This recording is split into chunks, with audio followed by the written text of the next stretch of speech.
I decided to surprise my wife with a gift at her office after she sent me an "I just got promoted" text. And when I entered her office, one of my wife's coworkers smirked, "Your wife is inside with the CEO, thanking him for the promotion." I opened the door and saw my wife and her CEO kissing passionately on his office couch. I left without a word, blocked all the cards, and changed the locks. But then something happened that no one expected. You know that feeling when you're about to surprise someone you love and your heart's doing this ridiculous tap dance in your chest? Yeah. Well, that was me at exactly 3:47 p.m. on what I now call the day my life took a hard left into crazy town. I'm gripping this walnut jewelry box I've been slaving over for 3 weeks straight. Hand-carved, sanded until my fingers were basically leather, and polished to a shine that could blind a pilot. The thing was a masterpiece, if I do say so myself, and considering I usually have the artistic skills of a caffeinated squirrel, that's saying something. Clara had texted me about an hour earlier with news that should have had me doing victory laps around my workshop.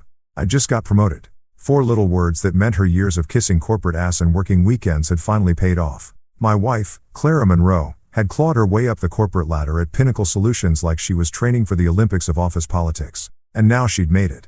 Senior marketing director, corner office, the whole 9 yards. So naturally, being the supportive husband who still believed in grand romantic gestures, God, what an idiot, I decided this was the perfect moment to surprise her at work. Show up unannounced, present her with this handcrafted symbol of my love and pride, maybe even get some brownie points with her uptight colleagues who probably thought I was just some blue-collar schmuck who worked with his hands for a living. Pinnacle Solutions headquarters downtown is one of those glass and steel monuments to capitalism that basically screams, if you're not making 6 figures, you don't belong here. The kind of building where even the doormen look like they went to Harvard. I'm talking marble floors so shiny you could perform surgery using the reflection, elevators that probably cost more than my annual income, and that weird corporate smell of expensive coffee mixed with crushing ambition. Walking into that lobby always made me feel like I was wearing an "I don't belong here" sign. But today I had my secret weapon, that jewelry box, and the confidence that comes from knowing you're about to make your wife's day even better. The security guard, who'd seen me enough times to give me the courtesy nod, waved me through without the usual 20 questions about who I was visiting and whether I had an appointment. That's when Eli Grant materialized out of nowhere like some office gremlin. Now, Eli's one of those guys who looks like he practices his smug expression in the mirror every morning.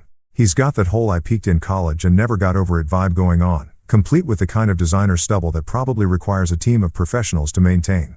Clara had mentioned him before, always with this weird tone like she was talking about a mosquito she couldn't quite swat.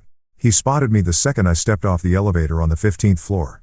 And I swear to God, this dude's face lit up like he just won the Jackass lottery. He sauntered over with this grin that immediately set off every alarm bell I didn't even know I had. Well, he said, and I could practically taste the smugness dripping off his words. "Look who's here with what looks like a very thoughtful gift." His eyes locked onto my jewelry box like a shark spotting a wounded seal.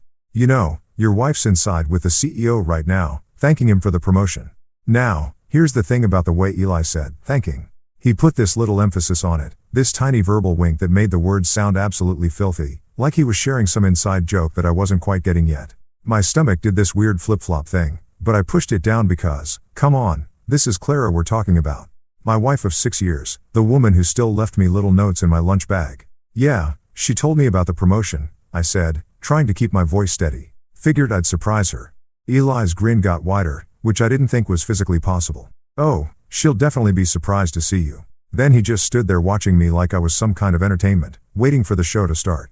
I should have turned around right then. Should have listened to that little voice in my head that was suddenly screaming at volumes that could shatter glass. But no, I'm stubborn as hell when I want to be. And I'd driven all the way downtown in Friday afternoon traffic with this perfect gift. I was going to deliver it, damn it. So I walked down that hallway toward Victor Hayes' corner office. You know, the CEO's private sanctuary where million-dollar deals get made and corporate dreams go to die. The hallway felt like it stretched on forever, my footsteps echoing off those stupid marble floors like a countdown timer. Each step felt heavier than the last, and that jewelry box in my hand suddenly felt like it weighed about 50 pounds. I knocked once on the office door. Just once, a polite little tap that said, "Hey, sorry to interrupt, but I've got something awesome to show you." Professional courtesy and all that. Then I turned the handle and stepped inside. You know how they say your life can change in an instant? How one moment can split your entire existence into before and after? Well, they're not kidding, because there was Clara, my wife, the woman I'd been married to for 6 years, sitting on Victor Hayes' leather couch like she owned the place. And she was kissing him. Not some innocent peck on the cheek or accidental brush of lips. I'm talking full contact, hands in hair, get a room level kissing, like they were the only 2 people in the world and someone had just told them the world was ending in 5 minutes. The jewelry box slipped from my fingers and hit the carpet with this soft thud that seemed to echo louder than a gunshot. Neither of them heard it.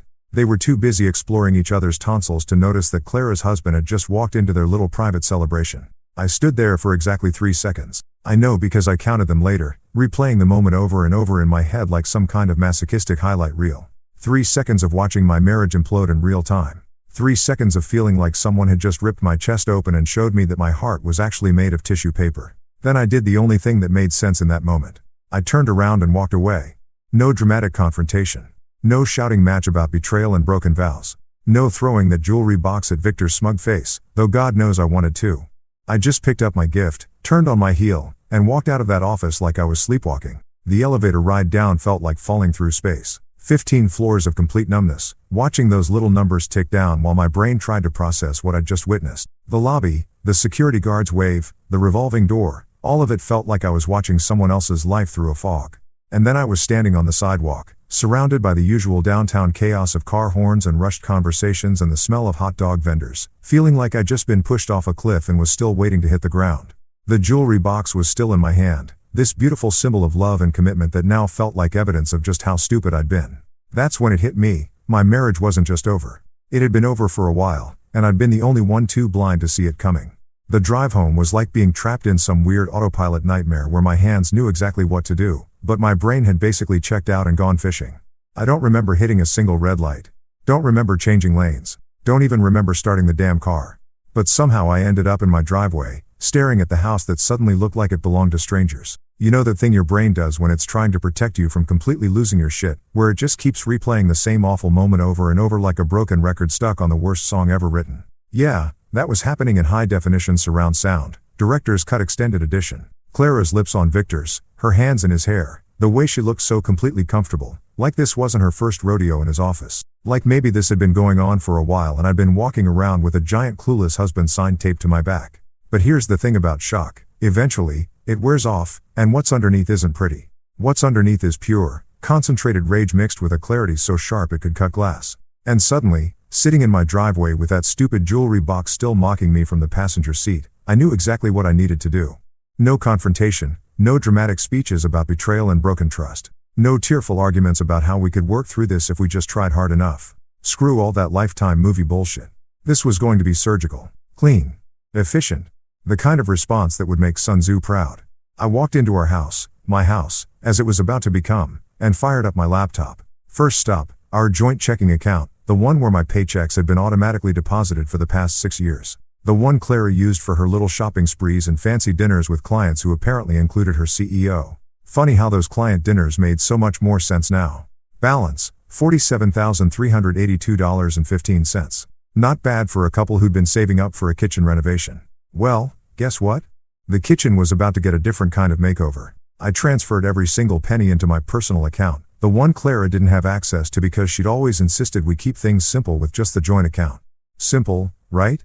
Simple for her to clean me out when she was ready to make her exit. Transfer complete. New balance in our joint account, $0. But wait, there's more, like some demented infomercial. I was just getting started. Our joint savings account, the one with $23,847 earmarked for a vacation to Europe that Clara had been planning for months. Vacations canceled, sweetheart. Transfer complete. Another goose egg. Then came the credit cards. Oh, the beautiful, wonderful credit cards that Clara loved so much. The Visa with the $15,000 limit that she used for her work clothes, which apparently included lingerie based on some of the recent charges I was now seeing with fresh eyes. Cancelled. The MasterCard she used for gas and groceries. Cancelled.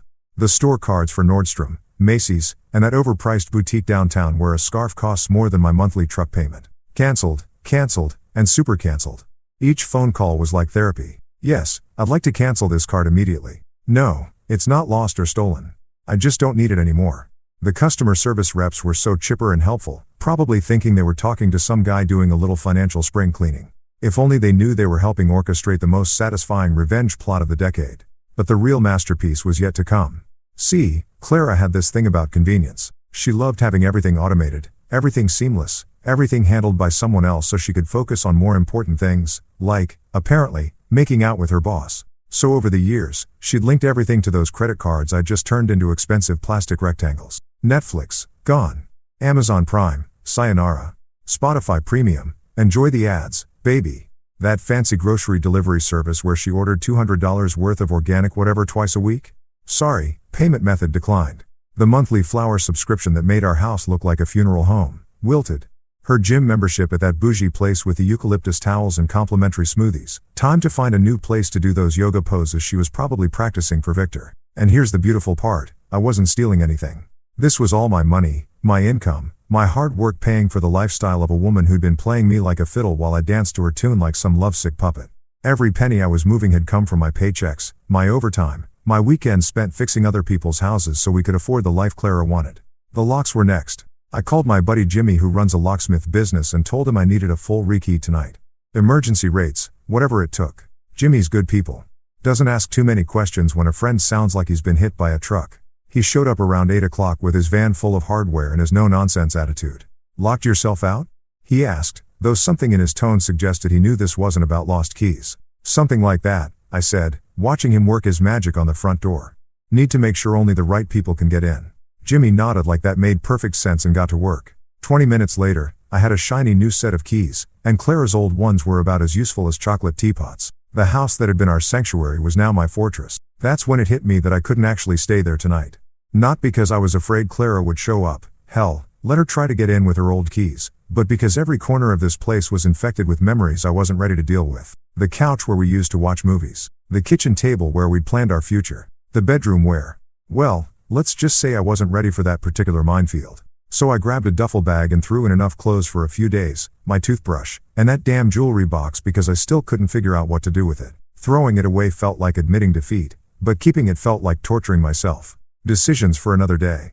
Miles Carter's apartment was exactly 23 minutes away, and I knew he'd be home because Friday nights were sacred in Miles' world. Pizza, beer, and whatever game was on TV. Miles and I had been friends since college, back when we thought we had life figured out and the biggest decision we faced was whether to order pizza or Chinese food. Simpler times. I knocked on his door at 9:47 p.m., holding my duffel bag like some kind of domestic refugee. Miles took one look at my face and stepped aside without a word. No, what's wrong? No, are you okay? Just a cold beer appearing in my hand and a spot on his couch that felt like sanctuary. We sat in silence for maybe an hour, watching some baseball game that neither of us cared about. The beer was cold, the couch was comfortable, and for the first time all day, I felt like I could breathe again. Miles didn't push for details, didn't offer advice, didn't try to fix anything. He just let me exist in the wreckage of my day without having to explain or justify or perform. Around 11 o'clock, I finally spoke. She's cheating on me. Miles nodded like I'd just told him it was raining. What do you need? That's why Miles is my best friend. No drama, no shocked gasps, no I can't believe it theatrics. Just a simple question about what came next. And the beautiful thing was, I already knew the answer. I need to end this clean, I said. No mess, no drama, no second chances. Miles raised his beer bottle in a toast to cutting the cord. We clinked bottles and I felt something settle in my chest. The rage was still there. The hurt was still raw. But underneath it all was something I hadn't expected. Relief. Like I'd been holding my breath for months without realizing it, and now I could finally exhale. Tomorrow would bring lawyers and paperwork and all the ugly business of untangling a life. But tonight, I was free. Saturday morning hit me like a freight train filled with regret and stale beer breath. I woke up on Miles' couch feeling like I'd been run over by a cement mixer, and for about 3 glorious seconds, I thought maybe the whole thing had been some twisted nightmare. Then reality came crashing back like an unwelcome houseguest who brought all their emotional baggage and decided to stay forever. Miles was already up, shuffling around his kitchen in his ratty Chicago Bulls pajama pants and making coffee that could probably strip paint. The guy's many talents didn't include brewing a decent cup of joe, but right then I would have drunk motor oil if it had caffeine in it. You look like hammered shit, he said, which was Miles speak for good morning, sunshine. Feel worse than I look, I mumbled, accepting the mug of what could generously be called coffee. What time is it? Almost 9. You've been talking in your sleep. That got my attention. What was I saying? Miles grinned, that troublemaker grin that had gotten us both in hot water back in college. Something about walnut boxes and CEOs. Also, you called someone named Victor a corporate dickweasel about 6 times. Corporate dickweasel. Yeah, that sounded about right. But here's the thing about sleeping on it. Sometimes your subconscious works overtime while you're drooling on your best friend's throw pillows. Because as I sat there nursing Miles' industrial strength coffee, everything became crystal clear.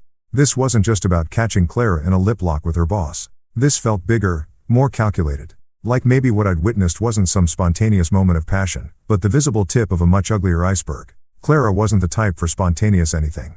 The woman planned our grocery trips like military operations and scheduled our sex life in her phone calendar with little reminder alerts. Romantic encounter 9:30 p.m. Don't forget the good underwear. So the idea that she just randomly started sucking face with Victor without some kind of master plan? That didn't add up. I need a lawyer, I said, and Miles nearly choked on his coffee. Damn, son. You're not messing around. I don't think this was just about a kiss, Miles. I think she's been playing a longer game. Miles set down his mug and gave me that look, the one that said he was about to get serious for probably the first time since Bush was president. You got someone in mind, or do you need a recommendation? You know anyone good? Harper Quinn. The name hit me like a slap. Everyone in town knew Harper Quinn, even if they'd never needed a divorce lawyer. She was the kind of attorney who made other lawyers wake up in cold sweats. Local news had run a feature on her last year, calling her the Terminator in Armani after she'd taken some cheating investment banker to the cleaners so thoroughly that he'd had to move back in with his mother. Isn't she expensive as hell? Brother, you just drained your bank accounts and canceled everything with Clara's name on it. I think you can afford the best. Miles grabbed his phone and started scrolling. Besides, from what I hear, she's worth every penny, especially when you're dealing with someone who thinks they're smarter than everyone else in the room. That was Clara, all right. Always the smartest person at any dinner party. Always ready with some correction about wine or politics or whatever random topic came up. It was cute when we were dating. Less cute when you realized she probably thought you were an idiot, too. Miles found Harper's number and handed me his phone. Call now. Saturday appointments mean she's serious about her work. Harper Quinn's office was in one of those downtown buildings that screamed, I charge more per hour than you make in a month. All glass and steel and the kind of intimidating architecture that made you want to straighten your tie even if you weren't wearing one. I'd thrown on my best jeans and the button-down shirt Clara always said made me look presentable, which now felt like putting on a costume for a play I didn't want to be in. The receptionist looked like she'd stepped out of a magazine, perfectly styled hair, makeup that probably cost more than my truck payment, and a smile that was professional without being warm. Mr. Monroe? Miss Quinn will see you now. Harper Quinn's office was exactly what you'd expected from someone who spent her days dismantling people's lives with surgical precision. Floor-to-ceiling law books, a desk that could double as a landing strip, and diplomas on the wall that basically amounted to a PhD in making people regret crossing her. But it was Harper herself who really got your attention. She was maybe 45, with steel gray hair pulled back in a bun that looked like it could cut glass, and eyes that seemed to see right through whatever bullshit you were thinking about serving her. When she shook my hand, her grip was firm enough to crack walnuts, and I got the distinct impression that she'd already sized me up and decided whether I was worth her time before I'd even sat down. So, she said, settling behind her desk like a general preparing for war, Miles tells me you need someone divorced quickly and thoroughly. That's about the size of it. Tell me what happened, and don't leave out any details, no matter how embarrassing or irrelevant they seem. I've heard everything, and the devil's always in the details. So I told her everything. The surprise visit, the jewelry box, Eli Grant's smug little comment about Clara thanking Victor for her promotion, the kiss that looked way too comfortable and practiced, my systematic financial dismantling of our joint life. Even the part about the corporate dickweasel comment, which actually made Harper smile, a small, predatory expression that suggested she appreciated a good nickname. She listened without interrupting, occasionally making notes on a legal pad with handwriting that looked like it could slice paper. When I finished, she leaned back in her chair and studied me like I was an interesting specimen under a microscope. Any proof of misconduct? She asked, cutting straight to the heart of it. I walked in on her kissing her CEO in his office. Door unlocked, middle of a Friday afternoon. Her tone sharpened like a blade being honed. That's a gift for me in court. Adultery claims can significantly impact asset division and alimony considerations, but I need more than just your word. Any witnesses? Eli Grant saw me coming down the hall. Made some comment about Clara thanking Victor for her promotion. Harper made another note. We'll need his statement. Anyone else? Half her department probably knows something's going on. The way Eli acted, this isn't exactly a secret. Good. Office affairs are rarely as discreet as people think they are. She flipped to a fresh page. Now, here's what we're going to do. I need you to bring me every bank record, credit card statement, and piece of financial documentation you can get your hands on. Pay stubs, tax returns, investment accounts, retirement funds, everything. If she's been planning an exit strategy, there will be paper trails. What kind of paper trails? Hidden accounts, unusual spending patterns, money being moved around in ways that don't make sense for normal married life. If your wife is as calculating as she sounds, she's been preparing for this divorce longer than you realize. Women like Clara don't just have affairs, they have exit strategies. The way Harper said it made my blood run cold because it felt exactly right. Clara always had a plan for everything. Why would leaving me be any different? What are we looking for specifically? Harper's smile turned sharp enough to perform surgery. Evidence that she's been defrauding the marriage. Moving assets, hiding income, using marital funds for her affair. If we can prove financial misconduct alongside the adultery, we're not just talking about divorce anymore. We're talking about damages. Damages? Think of it as getting paid back for her lies, with interest. She stood up and extended her hand again. Bring me everything you can find, and we'll turn your wife's clever little plan into the biggest mistake she's ever made. Walking out of Harper's office, I felt something I hadn't experienced since yesterday afternoon. Hope. Not hope for reconciliation or second chances or any of that romantic comedy nonsense. Hope for justice. Hope for the kind of payback that would make Clara regret every manipulative move she'd made. This wasn't just about catching a cheating wife anymore. This was about exposing a fraud. And Harper Quinn was exactly the kind of lawyer who could turn Clara's own cleverness against her. Game on. You know how sometimes the universe decides to throw you a bone right when you think you're completely screwed? Well, Monday morning at 7:23 a.m., while I was sitting in Miles' kitchen trying to choke down another cup of his industrial-strength coffee and contemplating whether I had enough evidence to nail Clara's ass to the wall, my phone pinged with an email that changed everything. The sender was someone named Elia Torres. The name rang a bell from Clara's endless stories about office drama and workplace politics, but I couldn't place her exactly. Clara had mentioned so many coworkers over the years that they all blended together into this faceless mass of corporate ladder climbers and water cooler gossips. Subject line: something you need to know. Now, normally I would have deleted that faster than you can say Nigerian prince, because let's face it, anonymous emails with cryptic subject lines are usually either spam or someone trying to sell you penis enlargement pills. But something about the timing felt different. Like maybe the universe was finally ready to stop pissing on my parade and start evening the score. I opened it. Hi, you don't know me, but I work with Clara. I'm Elia Torres from the marketing department. I know what happened Friday afternoon because half the office saw you leave Victor's office looking like you'd been hit by a truck. I also know what's been going on between Clara and Victor for the past 3 months. And I think you deserve to know the truth. Can we meet? This isn't something I want to put in writing. Holy shit. 3 months. Not some spontaneous moment of weakness or a recent development. 3 months of my wife playing house with her CEO while I was home making her favorite dinner and planning surprise gifts like some kind of domesticated circus animal. I called the number she'd included in her email, and Elia picked up on the second ring like she'd been waiting for it. Mr. Monroe? Her voice was soft, nervous, but determined. Thank you for calling. I wasn't sure you would. Why are you telling me this? Because Clara is my supervisor, and for the past 3 months I've had to watch her parade around the office like she's already Mrs. Victor Hayes while you're probably at home thinking you've got a happy marriage. It's made me sick to my stomach. There was something in her voice that told me this wasn't about office politics or settling scores. This was about basic human decency, which apparently was in short supply at Pinnacle Solutions. What exactly do you know? More than you want to hear, probably. Can we meet somewhere private? There are things I need to show you. We agreed to meet at a coffee shop called Grind Coffee, one of those hipster places with mismatched furniture and baristas who look like they're auditioning for an indie band. Neutral territory, away from both our neighborhoods, and definitely away from Pinnacle Solutions. Elia Torres turned out to be nothing like what I'd expected. She was maybe 30, with dark hair pulled back in a simple ponytail and the kind of face that suggested she hadn't been corrupted by corporate bullshit yet. When she walked into the coffee shop at exactly 10 a.m., she looked around nervously before spotting me in the corner booth I'd claimed. Mr. Monroe? She slid into the seat across from me, clutching a manila envelope like it contained state secrets. I'm Elia. Thank you for meeting me. Call me Tom. And thank you for reaching out. This can't be easy. She laughed, but there wasn't any humor in it. Easy? I've been losing sleep for months watching this train wreck, knowing that somewhere out there was a husband who had no idea his wife was playing him like a fiddle. Tell me what you know. Elia opened the envelope and pulled out what looked like printed emails and some kind of small recording device. It started about 3 months ago, right after Clara got moved to the executive floor. Suddenly she's working late every night, coming in on weekends, always in meetings with Victor that somehow required the door to be closed. That doesn't necessarily mean anything. No, but this does. She slid a printed email across the table. This is from Clara to her friend Jessica in accounting. It's from the company email system, which we're all supposed to know is monitored, but Clara apparently thought she was too smart to get caught. I read the email, and my stomach dropped like a stone. Jess, Victor's finally making his move. 3 months of flirting and strategic positioning, and now he's talking about promoting me to senior director if I play my cards right. And between you and me, the cards I'm playing aren't exactly work-related. Smile the best part? Tom has no clue. He actually made me a jewelry box for when I got the promotion. Sweet, but so clueless. This is going to be easier than I thought. The date stamp showed it was sent 2 weeks before I'd caught them kissing. 2 weeks before my surprise visit that wasn't really a surprise at all. It was just the moment I finally opened my eyes. There's more, Elia said quietly. This was last week. The second email made my hands shake. Jess, Victor and I had lunch today to discuss my performance review.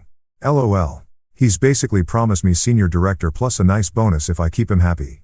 The timing couldn't be better. Tom just finished paying down the mortgage with his overtime money from that big renovation project. Once I get my promotion locked in and milk this for a few more months, I'll file for divorce and take half of everything. He's too trusting to see it coming. By Christmas, I'll have a corner office, a fat bank account, and a CEO boyfriend. Sometimes life just works out perfectly. I had to read it twice because my brain refused to process it the first time. This wasn't just about an affair. This was about a calculated plan to use me as a financial stepping stone while she positioned herself for her exit strategy. Every late night I'd worked to pay down our mortgage early. Every weekend project I'd taken on to boost our savings. Every sacrifice I'd made so we could have a better life together. It had all been funding Clara's escape plan. Jesus Christ, I whispered. It gets worse, Elijah said. And I honestly didn't know how that was possible. I recorded a conversation last Friday morning, right before you showed up, actually. She pressed play on the small recorder, and suddenly Clara's voice filled our little corner of the coffee shop. Clear as day. I'm telling you, Victor, this is working out better than I planned. Tom's been busting his ass with overtime to pay down the house, and he just deposited another $5,000 into our savings account. The sweet, trusting idiot actually thinks he's investing in our future together. Victor's laugh came through the speakers like nails on a chalkboard. And he has no idea you're planning to take half of everything? Please. Tom wouldn't recognize a red flag if it slapped him in the face. He still leaves me little love notes in my lunch bag like we're teenagers. It would be adorable if it wasn't so pathetically naive. What's the timeline? I want to get through the holidays first. Keep playing the loving wife while I lock in this promotion and let him finish paying off some more of our debt. Maybe take one last vacation on his dime. Europe would be nice. Then I'll drop the divorce bomb sometime after New Year's. By Valentine's Day, I'll be single, financially set, and ready to upgrade to a CEO boyfriend officially. Won't he fight the divorce? With what? He's so in love with me he can't see straight. I've been setting this up for months, documenting his long work hours, making it look like he's never home, creating a paper trail that shows our marriage has been deteriorating. His own work ethic is going to be used against him in court. The recording went on for another few minutes, but I'd heard enough. My wife hadn't just been cheating on me. She'd been running a long con worthy of a professional grifter. Every loving gesture I'd made, every sacrifice, every moment of trust and intimacy had been weaponized against me in service of her master plan. Elijah turned off the recorder and watched my face carefully. I'm sorry you had to hear that. No, I said, and my voice sounded strange even to my own ears. I needed to hear that. Thank you. What are you going to do? I pulled out my phone and scrolled to Harper Quinn's number. I'm going to call my lawyer and hand her the best divorce case she's ever seen. Elijah smiled for the first time since she'd sat down. Good.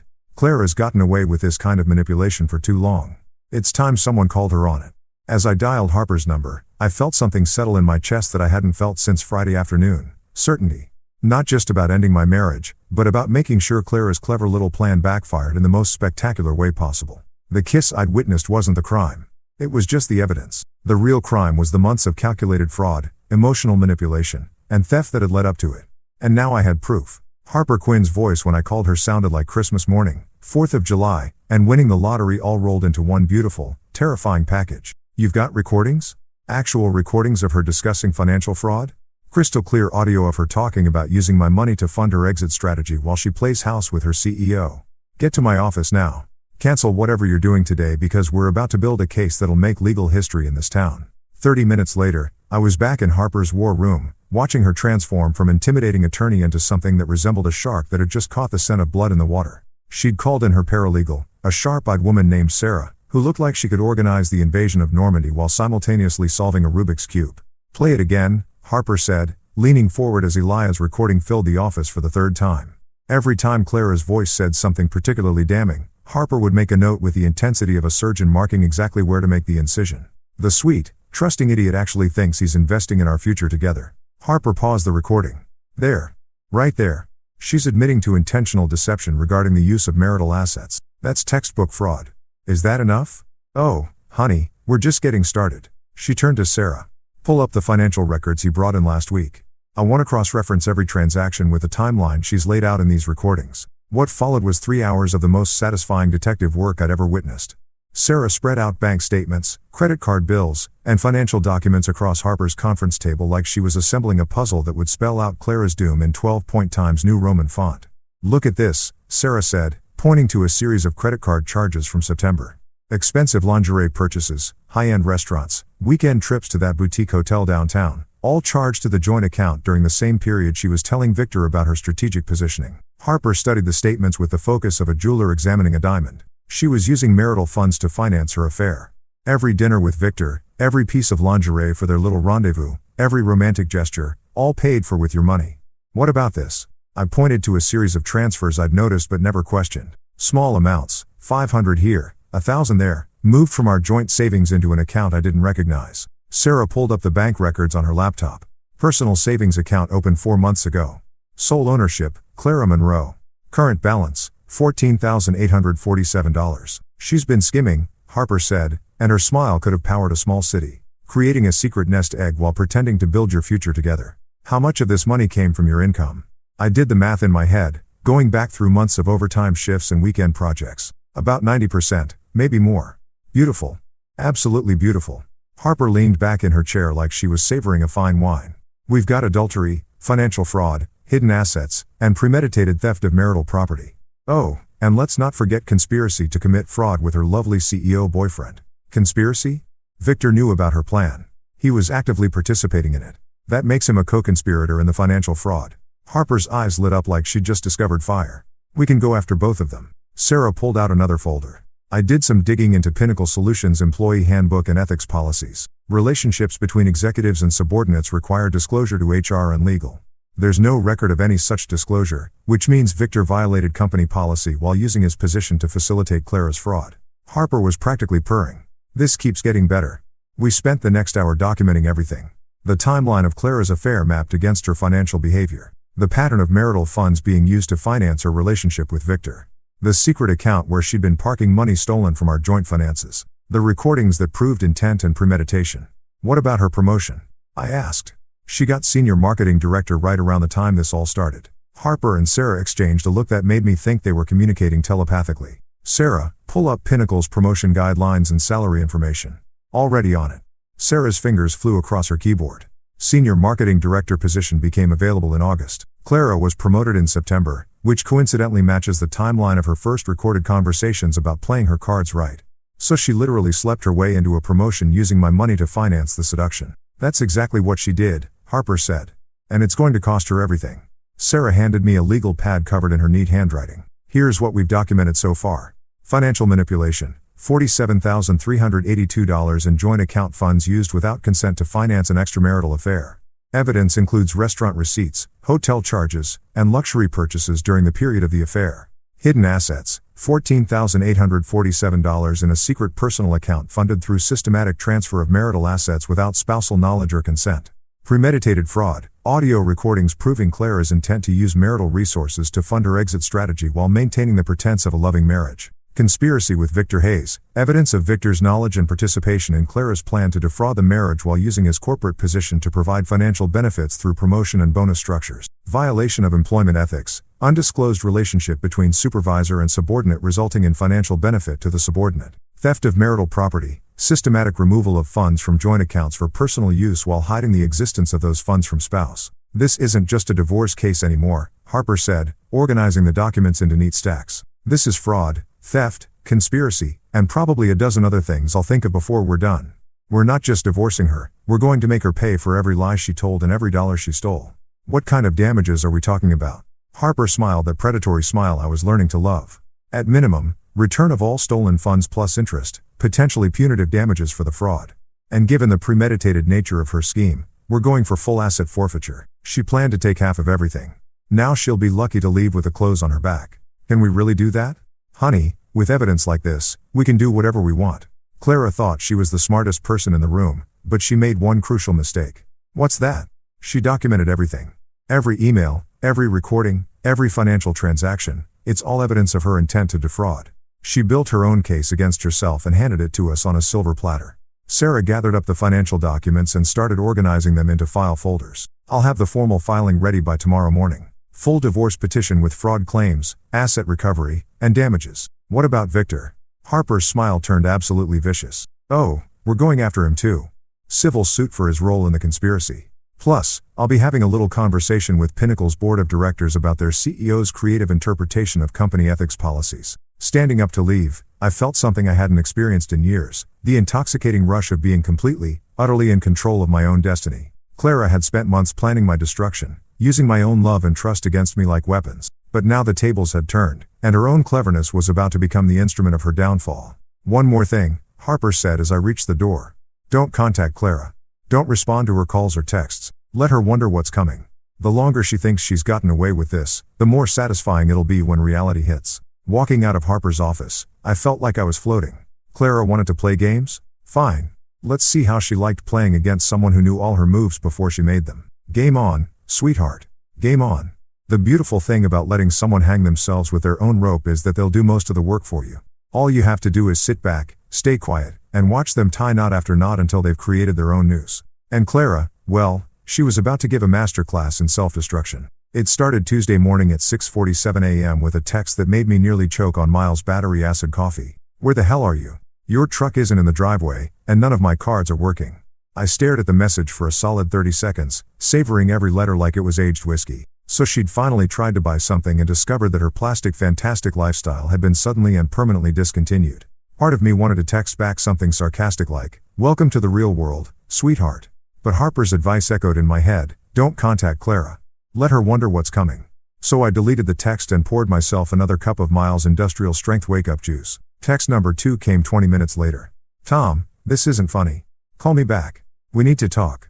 The thing about Clara's version of "we need to talk" was that it usually meant you need to listen while I explain why you're wrong about whatever you think you saw or heard or experienced. She had this amazing ability to make you question your own memories, your own eyes, your own sanity. 6 years of marriage had taught me that Clara could convince a fish it was drowning and needed to buy gills from her premium aquatic respiratory solutions company. But not anymore. Not when I had recordings of her calling me a sweet, trusting idiot while planning to rob me blind. Text number 3 arrived during my lunch break. "Tom, whatever you think happened, you're wrong. That wasn't what it looked like. Victor was just congratulating me on my promotion. Please call me." Oh, that was Rich. Congratulating her with his tongue halfway down her throat. Yeah, that's totally how professional congratulations work in the corporate world. I'm sure HR would love to hear about Victor's innovative approach to employee recognition. I screenshotted that text and sent it to Harper with a message. "She's starting the damage control campaign." Harper's response came back in under 5 minutes. "Perfect. Let her keep digging. Every lie she tells now is another shovelful of dirt on her own grave." By Wednesday, Clara had moved into full panic mode. The texts were coming every few hours now, each one more desperate than the last. "Tom, I know you're getting these messages. This is childish. We can work through this. It was just a mistake. I'll quit my job. We can start fresh somewhere else. You're being ridiculous. Marriage means working through problems, not running away. Tom, please. I love you." That last one almost made me laugh out loud. She loved me. She loved my paycheck, my credit rating, and my willingness to work overtime to fund her lifestyle. She loved having a reliable, predictable husband who would rebuild her kitchen while she was out playing tonsil hockey with her CEO boyfriend. But me, the actual person? She'd made it pretty clear in those recordings that she thought I was pathetic. Thursday brought a new development. Clara had apparently discovered that I'd changed the locks. I know this because Miles got a hysterical phone call from her at his work, demanding to know where I was and why I wasn't answering my phone. She sounded like a crazy person, Miles reported over dinner at this dive bar that served burgers the size of hubcaps. Kept saying something about how you'd lost your mind and were destroying everything over nothing. What did you tell her? That you were fine and she should probably call a lawyer. Miles grinned and took a massive bite of his burger. She didn't like that suggestion. I bet she didn't. She also asked if I thought you were having some kind of breakdown. I told her that from where I was sitting, it looked like you'd finally started thinking clearly. Friday morning brought the nuclear option. Clara showed up at my workplace. I was in the middle of installing custom cabinets in some rich lady's kitchen when my boss Frank poked his head around the corner with an expression that suggested someone had just asked him to solve quantum physics. "Hey Tom, there's a woman out front asking for you. Says she's your wife. She seems intense." Through the window, I could see Clara pacing back and forth in the client's driveway like a caged tiger. She was wearing her power suit, the one she saved for important meetings and intimidation tactics. Her hair was perfect, her makeup was flawless, and she looked exactly like what she was, a corporate predator who just discovered that her prey had developed teeth. "Tell her I'm busy," I said, not looking up from the cabinet door I was adjusting. She said she'll wait. Then she'll be waiting a long time. Frank disappeared, and I could hear muffled voices from the front of the house. Clara's voice was getting louder, which meant she was getting more frustrated. Good. Let her make a scene in front of my client. Let her show everyone exactly who she really was when she didn't get her way. She waited for 2 hours. 2 hours of pacing and checking her phone and probably working herself into a lather about how dare I ignore her when she was graciously offering to explain away my lying eyes. Finally, around noon, she gave up and drove away in that silver BMW that I'd helped her buy with my overtime money. My phone buzzed 5 minutes later. Fine, be childish, but this conversation is going to happen whether you want it or not. That afternoon, Harper called with an update that made my entire week. Victor Hayes reached out through his attorney. Apparently, he wants to discuss the situation like reasonable adults and see if we can avoid any unnecessary unpleasantness. What did you tell him? That the only thing I wanted to discuss with him was the size of the check he'd be writing to cover his participation in defrauding my client. Harper's laugh was like music. His lawyer got very quiet after that. What does this mean? It means they know they're screwed. Victor wouldn't be reaching out unless someone had explained to him exactly how much trouble he's in.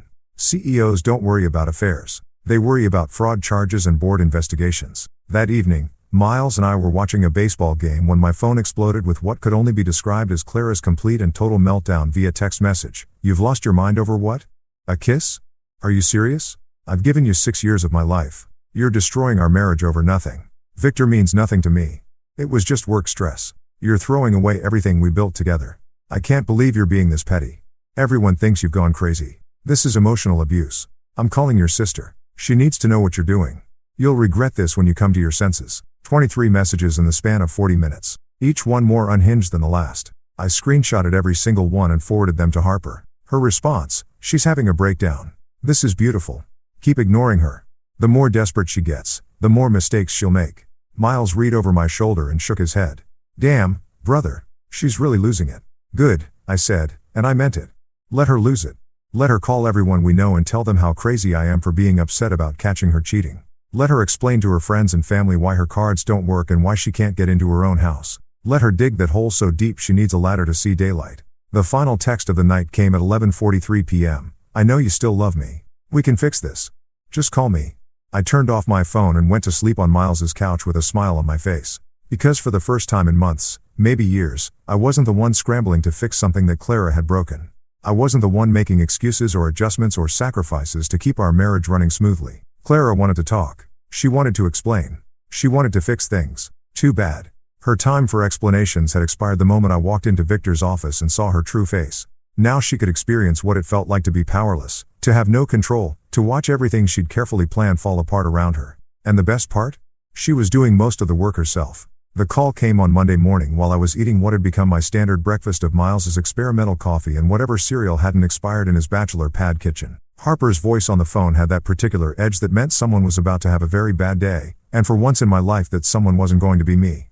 Papers are ready, she announced without preamble. Full divorce petition with fraud claims, asset recovery demands and a civil suit against both Clara and Victor for conspiracy to commit financial fraud.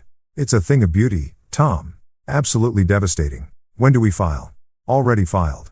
Now comes the fun part, service of process. The question is, how do you want to deliver the news that Clara's little game is over? I've been thinking about this moment for days, playing out different scenarios in my head like some kind of revenge fantasy film festival. I could have the papers served at our house, except she couldn't get in anymore.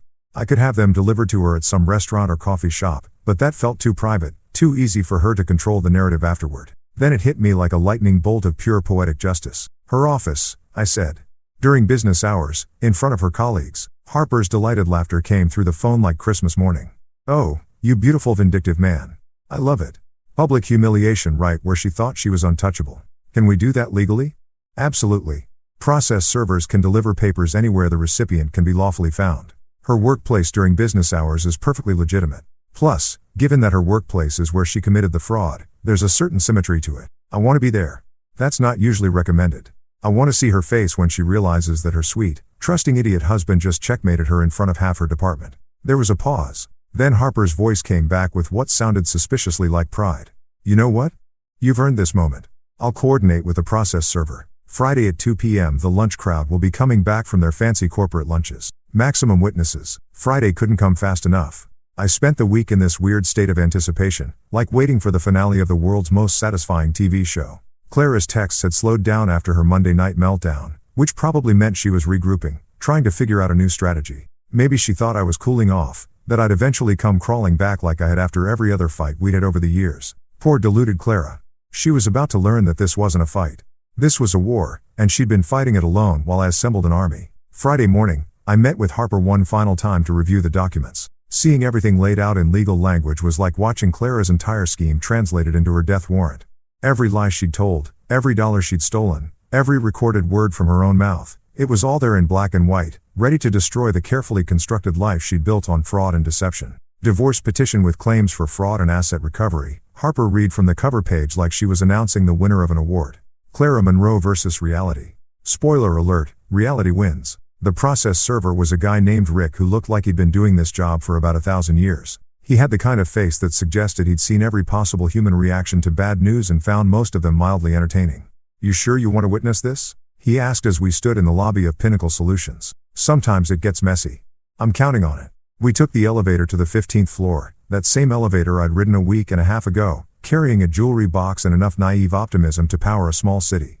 Now I was carrying something much more valuable, the complete destruction of Clara's plans. The marketing department was buzzing with that post-lunch energy. When we walked through the glass doors, I spotted Clara immediately. She was standing near her desk talking to 2 other women, probably spreading some version of the story where I was having a midlife crisis and she was the long-suffering wife trying to hold our marriage together. She saw me before I saw her notice me, and the expression that crossed her face was absolutely priceless. Confusion, then recognition, then a flicker of something that might have been fear before her corporate mask slammed back into place. "Tom," she said, and her voice carried across the office like she was announcing my presence to everyone within earshot. "What are you doing here?" That's when Rick stepped forward with his manila envelope and his completely professional demeanor. "Clara Monroe?" "Yes. You've been served." He handed her the envelope with the kind of flourish that suggested he took genuine pride in his work. Clara took it automatically, probably thinking it was some kind of legal document related to a case Pinnacle was handling. The corporate world runs on paperwork, after all.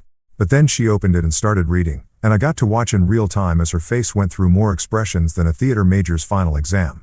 Confusion gave way to shock. Shock gave way to horror. And horror gave way to something that looked like pure, undiluted panic. "What is this?"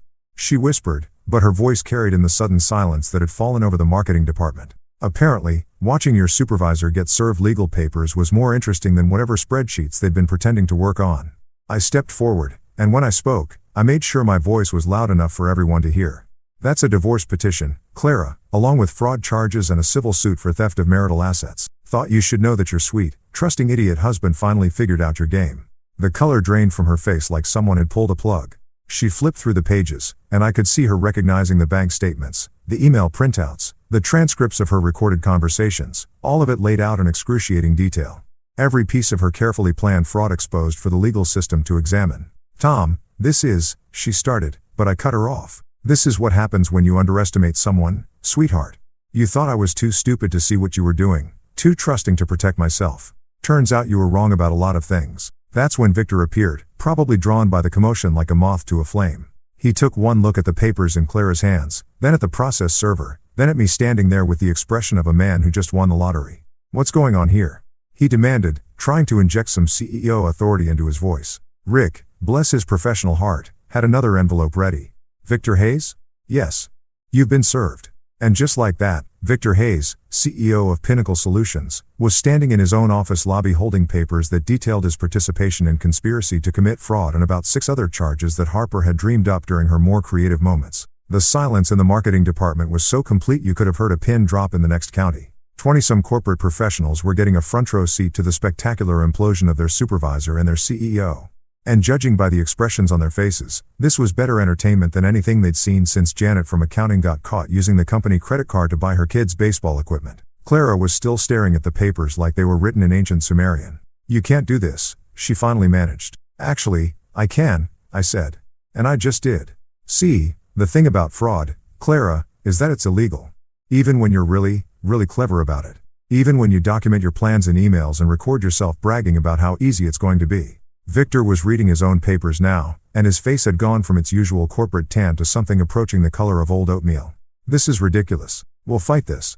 "You do that," Harper said, appearing beside me like some kind of legal angel of death. "I'm looking forward to deposing both of you under oath. Clara can explain to a judge how she used marital funds to finance her affair while planning to defraud her husband. And you can explain to your board of directors how their CEO was sleeping with subordinates and helping them commit financial crimes." Clara's legs seemed to give out, and she sank into her desk chair like she'd been deflated. "Tom, please. We can work this out privately." "No, Clara, we can't. You made this public when you decided to steal from me while screwing your boss. Now everyone gets to see exactly who you really are." I looked around the marketing department, taking in all the shocked faces and dropped jaws. For anyone who's curious, everything's in the public court filings. Makes for some interesting reading. Then I turned and walked toward the elevator, Harper beside me and Rick following with the satisfied air of a man who'd just delivered some of the finest legal papers of his career. As the elevator doors closed, I caught one last glimpse of Clara sitting at her desk, still holding the papers that had just blown up her entire world, while Victor stood frozen like a deer caught in the headlights of an oncoming 18-wheeler. "How do you feel?" Harper asked as we descended. "Like justice," I said. "Justice feels pretty damn good." The elevator reached the lobby, and we walked out into the afternoon sunshine. Behind us, Pinnacle Solutions continued its normal business operations, except for the 15th floor, where two people were probably having the worst day of their professional lives. And for the first time since this whole nightmare started, I felt like I could breathe again. The high from watching Clara's world implode in front of her colleagues lasted exactly 3 days. Then reality set in with all the subtlety of a sledgehammer to the face. I was homeless, living on my best friend's couch, and still technically married to a woman who'd spent months planning to financially destroy me.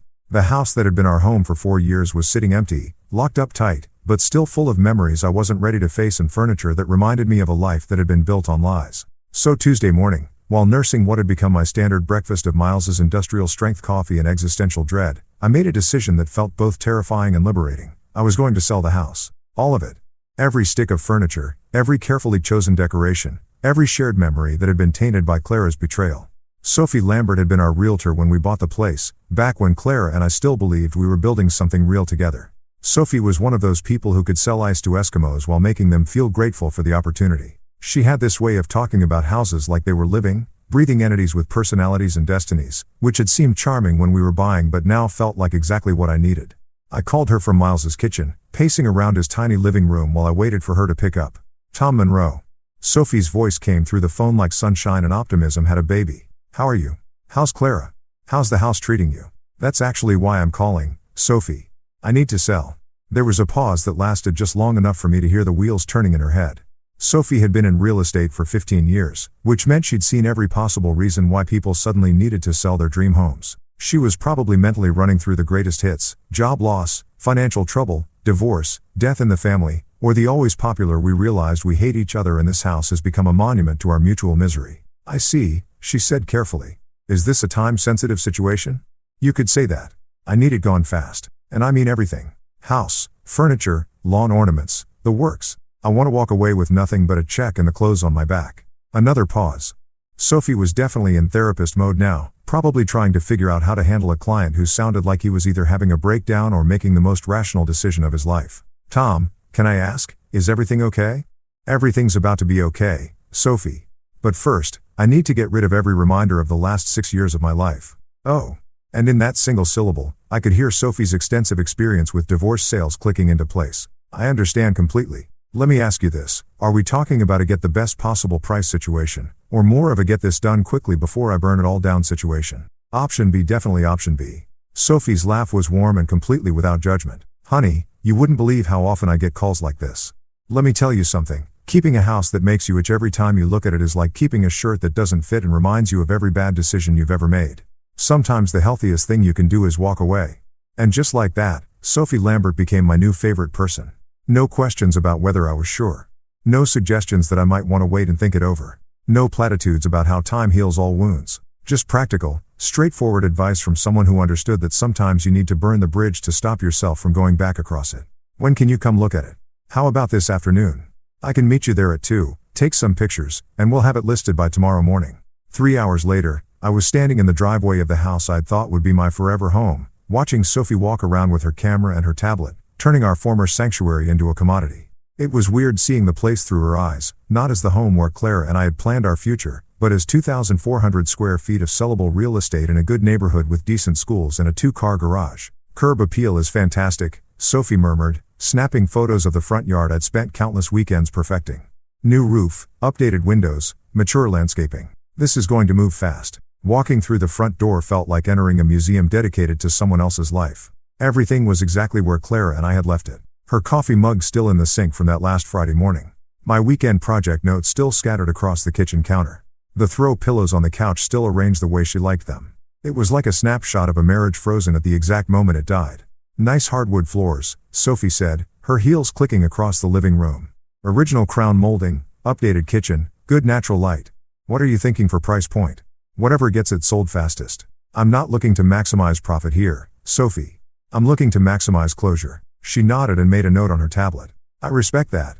Let's price it to move. In this market, with this condition, I can probably have you 3 offers by the weekend if we price it right. We walked through every room, Sophie pointing out selling features while I mentally catalogued everything I wanted to keep versus everything I never wanted to see again. The furniture Clara had picked out for the bedroom, gone. The dining room set we'd bought for dinner parties that never happened, gone. The expensive artwork she'd insisted would elevate the space, definitely gone. What about personal belongings? Sophie asked as we stood in what used to be our bedroom. Usually I recommend staging with existing furniture, but if you want everything gone. Everything, I said. I'll take my tools from the garage, my dad's old recliner from the basement, and maybe 1 or 2 photo albums. Everything else can go with the house or to charity. I don't care which. Sophie looked at me with something that might have been admiration. That's remarkably healthy, Tom. Most people torture themselves trying to divide up every last fork and picture frame. You're just letting it all go. The way I see it, that stuff belonged to the person I was when I thought my marriage was real. That person doesn't exist anymore, so he doesn't need his stuff. We finished the walkthrough in the kitchen, where Sophie pulled out her phone and started making calls to her photographer, her staging crew, and what sounded like half the real estate agents in the city.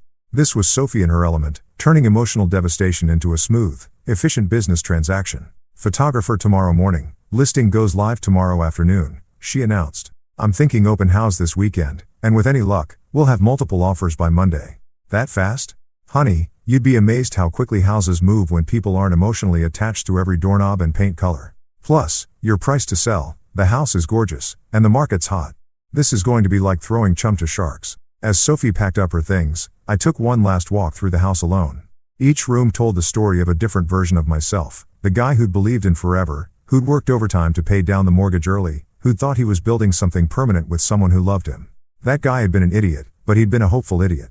And there was something almost sweet about his naive optimism. But that guy was gone now, and his house needed to go with him. You okay? Sophie asked, finding me standing in the living room staring at nothing in particular. Yeah, I said, and I meant it. I'm ready to let someone else have their shot at happily ever after. Maybe they'll do better than I did. Maybe they will. But you know what? Your story isn't over yet. This is just the end of one chapter. Sophie locked up the house and handed me the key. Call me if you need anything. And Tom? You're doing the right thing. Sometimes the bravest thing you can do is walk away from something that's already dead. Driving away from the house for what I knew would be the last time, I felt something unexpected. Relief. Not sadness, not regret, not even anger, just pure, clean relief. Like I'd been carrying a backpack full of rocks for months without realizing it, and someone had finally helped me take it off. The house would sell. Some young couple would buy it and fill it with their own dreams and fights and mundane Tuesday nights. They'd repaint the walls and rearrange the furniture and slowly replace every trace of the life Claire and I had built there. And that was exactly what needed to happen, because I was done living in a museum dedicated to my own stupidity. It was time to build something new. The house sold in 3 days. 3 days. Sophie called me Wednesday afternoon sounding like she'd just witnessed a miracle, which I guess in real estate terms she had. Apparently, we'd had 7 showings, 5 offers, and 1 bidding war that ended with a young couple offering $15,000 over asking price because they had to have it. They're first-time buyers, Sophie explained over the phone while I sat in Miles's living room trying to process the fact that 6 years of my life had just been reduced to a purchase agreement. Just got married last month. Both have good jobs, pre-approved for financing. They want to close in 2 weeks. What about the furniture? They're buying everything. Lock, stock, and barrel. They loved Clara's decorating style and said it would save them months of shopping. Sophie paused. Tom, they seem like really good people. I think they're going to be happy there. And just like that, my past was officially sold to a couple who still believed in forever. Good for them. Maybe they'd have better luck with happily ever after than I did. The closing was scheduled for the following Friday, which gave me exactly 9 days to figure out what came next. Miles had been great about letting me crash on his couch, but even the world's best friendship has limits, and I was pretty sure those limits didn't include a permanent roommate who talked in his sleep about corporate dick weasels. I needed my own place, somewhere I could start over without ghosts lurking in every corner, somewhere that had never heard Clara's laugh or seen her arrange throw pillows or watched her practice her "I'm just an innocent wife" expression in the bathroom mirror. That's how I ended up walking around downtown on Thursday morning looking for apartment signs and trying to figure out what kind of life I wanted to build from scratch. It was weird being completely untethered from everything. No mortgage, no shared bank accounts, no one else's opinion to consider about where I lived or what I needed. Liberating and terrifying at the same time.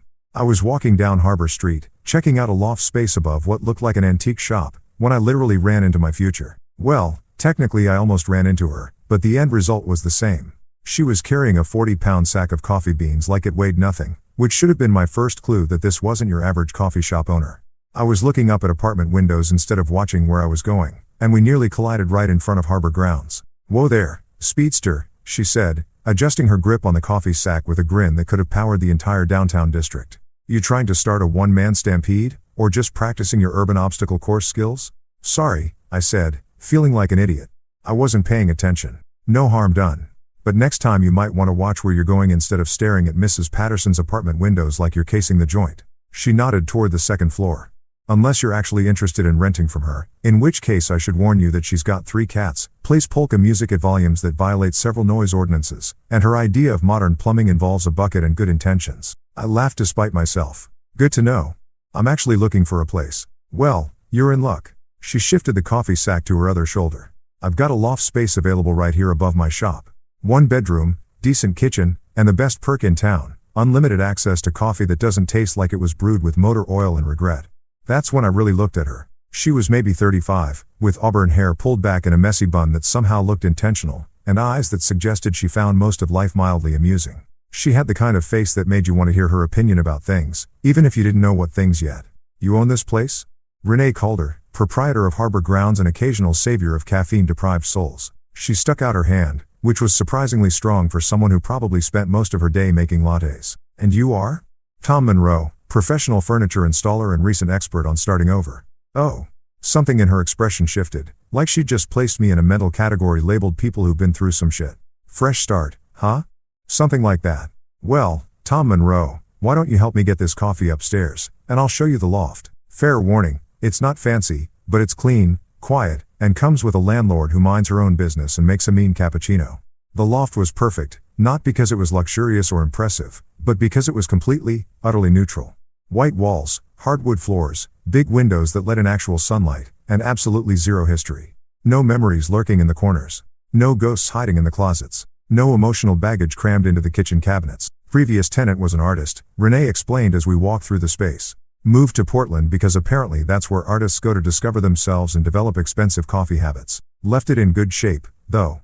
The bedroom was just big enough for a bed and a dresser. The kitchen had enough counter space for someone who didn't plan to host dinner parties. The living room had a view of the harbor that made you want to sit by the windows and watch boats come and go. "It's perfect," I said, and I meant it. "Really?" Most people want to see 3 or 4 places before they decide. I'm not most people right now.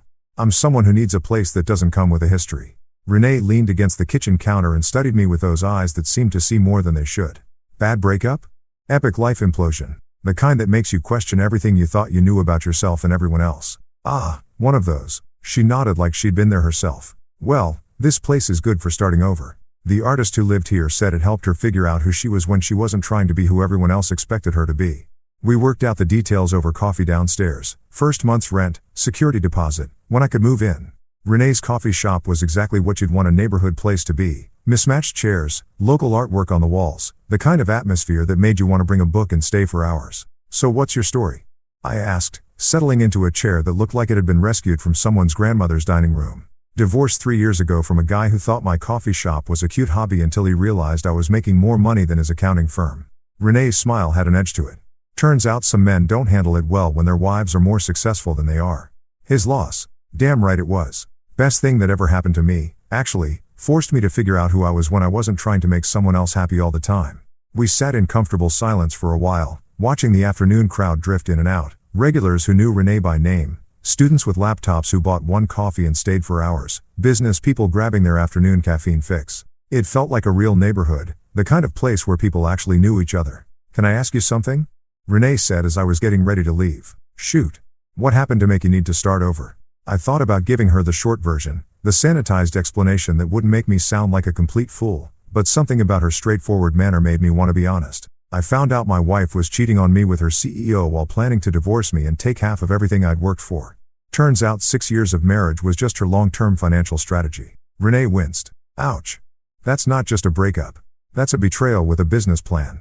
"Pretty much. So now I'm selling everything, divorcing her, and trying to figure out who I am when I'm not being someone's mark." "Well," Renee said, standing up and extending her hand, "welcome to the neighborhood, Tom Monroe. I think you're going to like it here." Walking back to Miles's place that afternoon, I felt something I hadn't experienced in months: optimism. Not the naive kind that had gotten me into trouble with Clara, but the realistic kind that comes from knowing you've hit bottom and are finally ready to start climbing back up. I had a place to live, a fresh start, and a landlord who made coffee that didn't taste like industrial solvent. For the first time since I'd walked into Victor's office and seen my wife kissing another man, I felt like maybe things were going to be okay. Maybe even better than okay. 3 months. That's how long it took for my divorce to go from filing to final decree, thanks to Harper's legal brilliance and Clara's complete inability to mount any kind of defense against the mountain of evidence we'd assembled. Turns out it's pretty hard to argue innocence when there are recordings of you bragging about defrauding your husband while using his money to finance your affair with your CEO boyfriend. The final hearing was almost anticlimactic. Clara showed up looking like she'd aged 5 years and 3 months, with a lawyer who looked like he'd rather be anywhere else on earth. Victor didn't even bother showing up, probably because his own legal team had advised him that every word he said in public was just more ammunition for the civil suit that was going to bankrupt him. Harper had prepared me for Clara to make one last desperate play for sympathy, maybe some tears about how she'd made mistakes but deserved a second chance. Instead, she just sat there looking defeated while her lawyer read a prepared statement accepting the terms we'd offered. Clara got nothing. No assets, no alimony, no claim to anything we'd built together. She walked away with her personal belongings and whatever money she had in that secret account, which after legal fees probably amounted to enough for a security deposit on a studio apartment somewhere. The civil suit against Victor was still pending, but Harper was confident we'd get a substantial settlement. Apparently, boards of directors take a dim view of CEOs who use their corporate positions to facilitate fraud schemes, especially when those schemes involve subordinate employees. Victor's golden parachute had turned into a lead balloon, and Pinnacle Solutions was distancing themselves from him faster than you could say fiduciary responsibility. But the real victory wasn't the money or the legal vindication. The real victory was sitting in my loft above Harbor grounds on a Tuesday morning in February, drinking coffee that actually tasted like coffee, watching the harbor through my windows, and realizing I was genuinely happy for the first time in years. My life had become beautifully simple. I worked on renovation projects during the day, came home to a space that was entirely mine, and spent my evenings either reading books I'd never had time for or hanging out downstairs in Renee's coffee shop, watching her work her magic with the neighborhood regulars. Renee and I had developed what could best be described as a friendship with possibilities. We'd started with polite landlord-tenant conversations about rent and maintenance issues, progressed to sharing coffee and conversation about everything from local politics to favorite books, and gradually evolved into something that felt like the foundation of something real. She never pushed for details about my divorce, never tried to fix me or heal me or any of that therapeutic bullshit. She just accepted that I was someone who'd been through something ugly and was working his way back to normal. In return, I tried to be the kind of tenant and friend who showed up when she needed help moving furniture or fixing the espresso machine that had a tendency to rebel against proper maintenance. It was easy, comfortable, real in a way that my marriage to Clara had never been, even in the beginning when I thought we were happy. That Tuesday morning, while I was finishing my second cup of Renee's magic coffee blend and getting ready to head out to a kitchen renovation job, there was a knock on my door. Not the downstairs door to the coffee shop, but my actual apartment door, which was weird because the only people who had access to the upstairs were Renee and the guy who delivered my mail. I opened the door to find a box sitting on the landing with a note attached. This was delivered to the coffee shop. Figured you'd want to deal with it privately. The return address made my stomach clench, Clara Monroe, followed by an address I didn't recognize in what looked like a not great part of town. Inside the box were photos, letters, and various mementos from our 6 years together, the detritus of a failed marriage, carefully packed and shipped like evidence from a crime scene. I carried the box downstairs and found Renee wiping down tables in the pre-opening quiet of her shop. She looked up when I came down the stairs, took one look at my face, and immediately poured 2 cups of coffee without being asked. "From the ex?" she said, nodding toward the box. "Yeah. Memory lane's greatest hits, apparently. Want some company while you go through it? Or would you rather do it alone? Company sounds good. If you don't mind watching someone sort through the wreckage of 6 years of lies." We spread everything out on the big table by the window where Renee usually set up her laptop to do paperwork. Photos from our wedding, vacation pictures, love letters from when we were dating, ticket stubs from movies and concerts, all the little artifacts that accumulate when 2 people build a life together. Looking at it all laid out like that, I was struck by how normal it looked, how happy we seemed in the pictures, how genuine my smile appeared in photo after photo, and how perfectly Clara had played the part of loving wife and partner. If you didn't know the truth, you'd think you were looking at evidence of a real love story. "You look happy," Renee observed, studying a photo of Clara and me at some friend's wedding. I was happy. That's the weird part. I wasn't faking it or pretending or lying to myself. I genuinely thought we were building something real. Maybe you were. Maybe she was the one who was faking it. I picked up a letter Clara had written me during our 2nd year of marriage when I'd had to go out of town for a week-long job. It was full of missing me and counting days until I came home and all the things you'd expect from someone who actually loved the person they were writing to. The thing that gets me, I said, is that she was so good at it. If someone can fake this level of affection for 6 years, how do you ever trust anyone again? Renee was quiet for a moment, studying the spread of photos and letters. You know what I think? I think Clara wasn't necessarily faking everything in the beginning. I think she probably did care about you, maybe even loved you in whatever way she was capable of loving someone. But somewhere along the line, she started seeing you as a means to an end instead of as a person. When do you think that happened? Probably gradually. People don't usually wake up one morning and decide to become sociopaths. They start making little compromises with their conscience, telling themselves small lies, justifying increasingly shitty behavior until they've convinced themselves that everyone else is just too naive to play the game as well as they do. I went through everything systematically, dividing it into 2 piles, things that felt worth keeping and things that needed to go. Most of it ended up in the disposal pile. Photos where Clara's smile looked too perfect. Letters that now seemed calculated. Gifts that had probably been chosen for their strategic value rather than their sentiment. But I kept one photo, not because it was a good memory, but because it was a reminder. Clara and me at a company Christmas party about 2 years ago, both of us smiling at the camera. She looked beautiful and happy and completely innocent. It was the perfect image of a woman who was already planning my destruction while posing as my loving wife. Why that one? Renee asked. Because it's the best example of what a lie looks like when it smiles. I gathered up everything else and stuffed it back into the box. This is going in the dumpster where it belongs. But Renee stopped me with a hand on my arm. Hang on. Before you throw away 6 years of your life, let me show you something. She disappeared into the back room and came back with a small oak box about the size of a jewelry box, but rougher around the edges, clearly handmade. I made this a few months after my divorce, she said. I called it my real-life box. I only put things in it that represented genuine moments, authentic feelings, actual truth. It helped me remember that even though my marriage was built on lies, my life afterward didn't have to be. She opened it, and inside were photos of her with friends, ticket stubs from concerts she'd gone to alone, a pressed flower from the day she'd signed the lease on the coffee shop, a note from a customer telling her that her coffee had made their terrible day better. Everything in here represents who I actually am when I'm not trying to be who someone else wants me to be, she said. Want to start your own?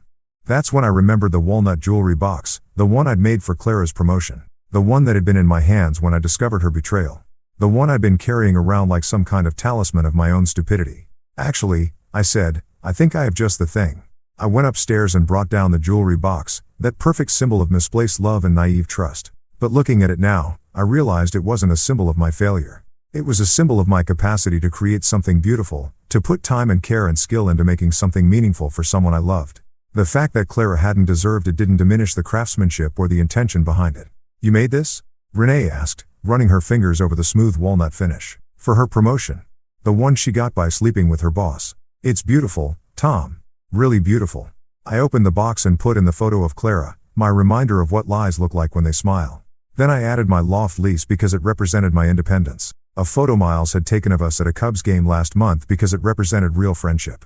The business card Harper had given me after the divorce was finalized because it represented standing up for myself. Finally, I pulled out my phone and took a picture of Renee holding the box, her face lit up with that genuine smile that had become the best part of my days. What's that for? She asked. The first authentic thing that's happened to me in years, I said, and added the photo to the box. Renee looked at the photo, then at me, and her smile turned into something that made my chest feel warm in a way I'd almost forgotten was possible. So, she asked, what happens now? Now, I said, closing the box carefully, I only keep the real things. And for the first time since I'd walked into Victor's office and seen my wife kissing another man, I felt like my future was something worth building. This time I was going to build it with someone who understood the difference between authentic and fake, between love and strategy, between a partner and a mark. This time I was only keeping the real things.